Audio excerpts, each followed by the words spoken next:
Uh, you know, like I said, starstruck for me was golfers. Always has been golfers. I love the game of golf. It's given me so much over the last 10 years. And a guy that I think does a pretty darn good job. You know, towing the line, going over the line, talking about every possible aspect of the PGA Tour and what's going on in it right now. Brandel Chamblee of the Golf Channel, lead studio analyst, is joining us right now. Brandel, how are you doing today? I'm great, thanks, Ryan. Nice to join you. How are you doing? I'm doing really well. Caught your performance during the U.S. Open down at Pinehurst. Thought it was exceptional. What a great tournament to watch it play out that way. I held off a week because I thought on Father's Day I'd be able to watch it. But of course, as a father, you never get to the thing you're able to get to. So I watched it last week while I was in Bandon, and I still can't get over just some of the way it ended. What were your biggest takeaways from that weekend at Pinehurst? Rory, every advantage, 2-stroke lead, and then to lose it with the putts that he hadn't missed in any time like that to lose to Bryson. I think the biggest takeaway really was just how spoiled I think we all were as a golf audience, getting treated to a back and forth like that between two just megastars throwing haymaker after haymaker. For Bryson, it was these wonderful recoveries, from the native areas. There's never been anybody. You go back to 1980, that's the earliest data that you can find on the U.S. Open. Nobody's ever won a U.S. Open that poorly ranked in driving accuracy. Nobody. So to see him recover from those native areas and those great scrambles around the green, it reminded me a bit of Seve or Tiger. And then with Rory, who was the opposite, he was just driving the ass out of it. It was amazing to watch. But, the heartbreak of Rory and the I don't know even what you call it. It's just the charisma of Bryson, seeing that go back and forth, because there's a huge section of golf that pulls for Rory. I mean, it's well known in the golf industry. There's really only a few people that move the needle in golf. Tiger, but Tiger doesn't play much anymore. When he does, he struggles. Rory, and that's kind of it. It was Jordan Spieth for a while, and it was Mickelson for a while. But now I think watching this emergent superstar in Bryson DeChambeau, who's now become more energetic and effusive with the audience, and to see that play out, I think was just a real treat. That was the overall take, at least that I had. I haven't watched much golf, I'll be honest with you, over the last 2 years, ever since all the Live and PGA Tour stuff has gone on. It's been hard for me to watch, to be honest. I sat down and watched that weekend. You're exactly right. The question I want to ask you around Scotty Sheffler and the year he's having, which is exceptional, but you just talked about a player in Bryson DeChambeau that he doesn't get to go up head to head except for maybe 4 times a year. How do you quantify the season Scotty Sheffler is having on the PGA Tour? Because it's historical, yet it may not be necessarily against the greatest competition in the world week in, week out.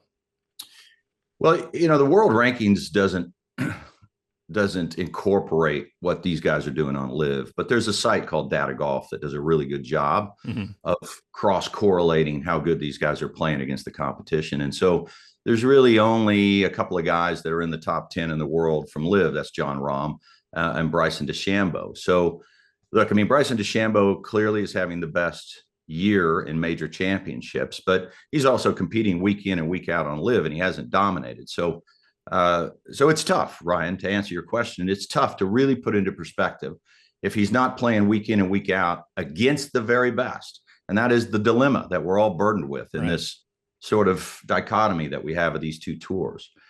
But having said that, if you take Tiger out of the equation, because you can't compare Tiger to Scotty Sheffler any more than you could compare Usain Bolt to Tyson Gay. Right. Like Tiger, even what Scotty's doing right now, Tiger was light years ahead of what Scotty's doing. So you take Tiger out of it, and he's in another category of Hogan and Nicklaus. The last time we saw a golfer like this globally, from a data perspective, was Tom Watson. Rory didn't play the type of golf that Scotty's playing right now. He came close. Brooks Koepka, Dustin Johnson, Jordan Spieth, Jason Day, Justin Thomas, they didn't play the golf that Scotty Scheffler's playing right now. It's the best golf that we've seen since Tiger Woods. Now, tee to green, what we're seeing with Scotty Sheffler is very much like Tiger Woods. Very much. I never thought I'd see that again. But the difference is that Tiger was just as good a putter as he was at every other aspect of the game. You couldn't make Tiger up. You just couldn't make him up. And Scotty Sheffler is not. He's just not that good a putter. I remember hearing Paul Azinger say when Tiger missed that, what was it, like a 8-footer on 17 at Pinehurst the year that Payne Stewart won. It was the last, inside 10-footer that Tiger would miss for like the next decade. And that's, to your point, the putting is what set him apart, because he could do anything you can imagine from tee to green, and then he would be able to get it up and down. The Scotty Sheffler's demeanor on the golf course, I think there's that kind of a smooth Texan, slow walking into the bar mindset. How does that effectively help him on the golf course? Because it serves him seemingly very well, especially when something like at the Memorial happens and he throws in a triple bogey there out of nowhere and then comes back and still wins the tournament. Well, he's just miles better than everybody else. I mean, we can look at his demeanor and try to infer that it helps him play better golf, and a lot of people do that, and I'm asked to do that all the time. But for me, we often infer mental, emotional, maturity aspects of people's demeanor that we can't divine out. I mean, we can guess, but the data shows he's just so much better than everybody else, tee to green. I mean, he's miles better than anybody else in the game of golf right now. Just the ball striking, yeah. Yeah, the ball striking. I mean, Tiger Woods was as animated up and down and all over the map as Scotty is even keeled. Scotty reminds me, he's his faith is very important to him. He's a very religious man. So he reminds me a lot of, now this is going back, if you're not a golf geek, you may not remember this name, but Byron Nelson. Byron Nelson was a man of deep faith, also from Dallas, or Texan, around the Dallas area, Texan. And, he retired young, but he was very even keeled, like Scotty Sheffler. Billy Casper, another player whose religious faith was very important to them. And they were very humble on the golf course. They didn't get too animated. You don't see Scotty Sheffler running around air punching very often. It's just not who he is. So it's exciting in the aggregate. I mean, it's funny. It took him getting arrested for the whole world to jump on the Scotty Sheffler bandwagon. Now, when he shows up and walks on the range at the U.S. Open, when he walked down the range, there were this really wonderful group of kids that always hung out in the same area, 50, 100 kids. And every day they would just chant, Scotty, Scotty, Scotty. It's like the whole world became, and the way he handled that with such grace, I think really enamored him with a lot of people. Yeah, he certainly did do that. Before I get you out of here, we're speaking with Brandel Chamblee from Golf Channel, lead studio analyst, as well as NBC Sports. The live golf aspect of things, about 2 years ago, of course, you've been a staunch advocate for the PGA Tour. Sometimes the controversy has blown up into something bigger. One of my biggest takeaways from all this, and I think it's what pushed me away from it all, was what the PGA Tour decided to trot out there in terms of making Rory and Tiger kind of the face of this. I thought it would have done so much more to the credit of the PGA Tour if someone like Max Homa was the face of this, because he was what the PGA Tour had brought to fruition. And Tiger and Rory, though they had done all that, they had generational wealth, right? That wasn't something that some of these live players that were taking off for, and what Harold Varner spoke to and stuff like that.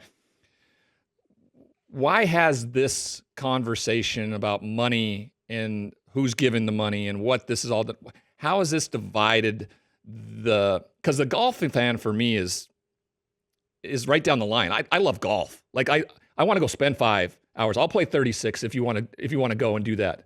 Where are we today with this in terms of collectively kind of bringing us all back together? Because I don't want to watch Full Swing and look at, Joel Damon and his caddy crying on a private jet going, I don't care about that at all. You are a pretty lucky person right now. So where are we at right now, and where's that got to go? Well, I think you raised an interesting point. So if you look at golf is the only sport that I can think of, Ryan, where the professional aspect of it could go away tomorrow. Mm-hmm. Zero. There could be no professional golf tomorrow, and it doesn't change the game one bit for those that play the game. You're still going to go play. I'm still going to go play. All my buddies are going to go play. There's still 75 million people in the world that are all going to go play golf. That's not like every other sport where you watch it for entertainment purposes solely. You know, people bet on football. They're all in. Nobody's going to go play football the next day. You know, golf is a participation sport as much as it is about entertainment. But the professional, I think, to your point, I think most people became disenchanted with the professional sport and the greed that was so pervasive in it. Everybody fighting for money that was not warranted based upon the niche aspect of the appeal of the game, and that they were already, comparatively speaking, unbelievably wealthy. Right. And it just seemed like, you know, this tug of war between the greediest athletes in the world, and they had an unrealistic view of their worth. And I think that came across as, you know, you see lesser known players hopping on these private jets and you think they're all doing well. What are they fighting for? And the ratings don't justify this money. But the reason Tiger and Rory were so much to the fore of it, because at least from the professional aspect of it, the game really suffers unless the stars are going to stick with the PGA Tour. So, and the lesser known players needed to know that the best players were going to be around, because the game falls apart. The media rights fall apart if the stars are not there and prominent. That makes sense. And the PGA Tour, I think, has done you know, thanks to Rory, thanks to Tiger, you know, I think people follow suit. They're leaders. They're the two biggest voices in the game, Rory and Tiger. And they're the most appealing players in the game globally. So they were very important to the sticking power of the PGA Tour, so to speak. But from a recreational standpoint, I think the whole world shared your view. We're kind of sick of all the talk of money. Yeah, I want to go play golf, and I want to learn how to stop hitting my slice, and so I want to listen to Rory. You know, you and me both. Brandel Chamblee from NBC Sports, as well as the Golf Channel lead studio analyst there. Brandel, thanks for taking some time today. I really appreciate it. Nice talking to you, Ryan. See you down the road somewhere. Yes, sir. Brandel Chamblee, Golf Channel